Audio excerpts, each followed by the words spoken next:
Dans le monde du cyclisme professionnel, il y a des traditions, des certitudes. Et puis il y a des coureurs qui débarquent et qui changent complètement la donne. C'est l'histoire de Binyam Girmay, un nom qui fait déjà beaucoup parler dans le peloton. Parce que ces victoires, ce sont bien plus que des lignes sur un palmarès.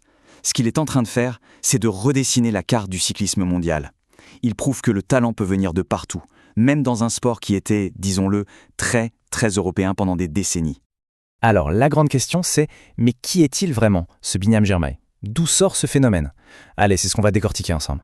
On va donc se pencher sur le parcours de Binyam Girmay, un coureur qui amène une fraîcheur, une énergie complètement nouvelle et absolument fascinante dans le peloton. Et cette phrase, elle dit tout, non? Un nom qui résonne avec victoire, performance, un nouveau souffle. C'est exactement ça. On ne parle pas juste d'un bon coureur de plus.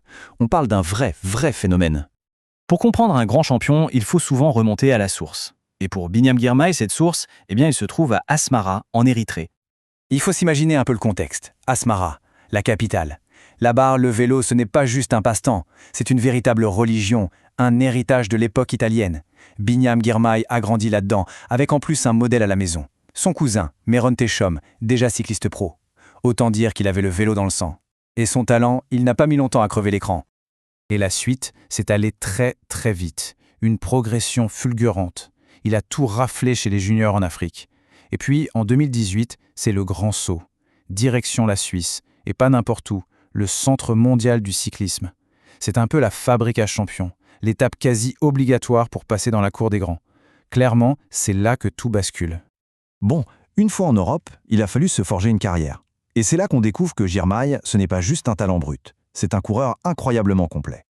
Alors qu'est-ce qui le rend si fort, si spécial? C'est justement cette polyvalence. Il a la puissance, le punch d'un sprinter pour les arrivées massives, mais il n'est pas que sprinter. Il a aussi cette capacité à encasser les bosses, les pavés, bref, tout ce qui fait le sel des classiques flandriennes.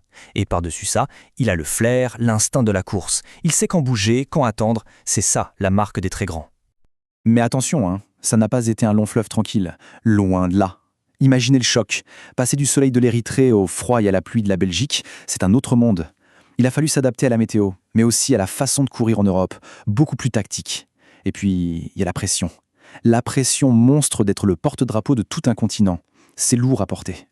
Et c'est justement en surmontant tout ça que l'histoire devient vraiment belle, qu'elle devient légendaire. Parce qu'on arrive maintenant au cœur du réacteur, ses victoires, et pas n'importe lesquelles. Oui, le mot n'est pas trop fort. Historique, chacun de ces grands succès a fait tomber une barrière. Regardez un peu ce palmarès, c'est juste fou. Il devient le tout premier cycliste africain à gagner une classique flandrienne, et pas des moindres, Gand-Wevelgem.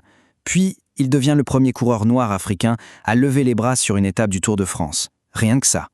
Il gagne aussi sur le Giro, et n'oublions pas sa médaille d'argent aux Mondiaux Espoirs qui avait déjà annoncé la couleur. Chaque ligne de ce palmarès, c'est un bout d'histoire qui s'écrit.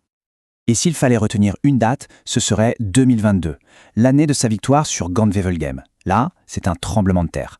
Il bat les meilleurs spécialistes du monde, les Flandriens, chez eux, sur leur route, avec le vent, les pavés. Ce jour-là, il ne gagne pas juste une course, il fait basculer sa carrière et peut-être même le cyclisme dans une autre dimension.